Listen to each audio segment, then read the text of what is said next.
আসসালামু আলাইকুম। আলহামদুলিল্লাহ, এই তো ইফতারের আয়োজন করেছি মুবাশিরার দাদার জন্য আর আমার জন্য। আমার না মনটা ভালো নেই। মুবাশিরা নুসাইবা ইফতারি করার সময় এত মজা করতো। গত বছরও ওদের সাথে ইফতারি করেছি। বাবার চাকরির সূত্রে ওরাও বাসায় গেছে, তো এই ইফতারিগুলো করেছি আর মনটা খারাপ লেগেছে।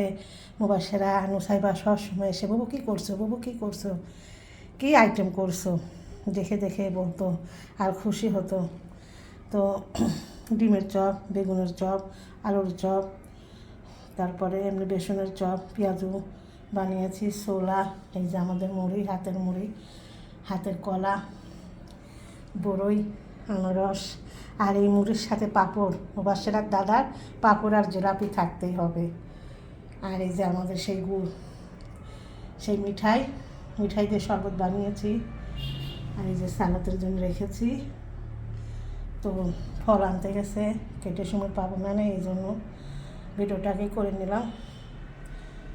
তো আপনারা সবাই ভালো থাকবেন, সবাই সবার জন্য দোয়া করব। রোজার মাসে যে দোয়াটাই করবেন আল্লাহ তাআলা কবুল করে নেয়। তো এখন রাখলাম, আল্লাহ হাফেজ।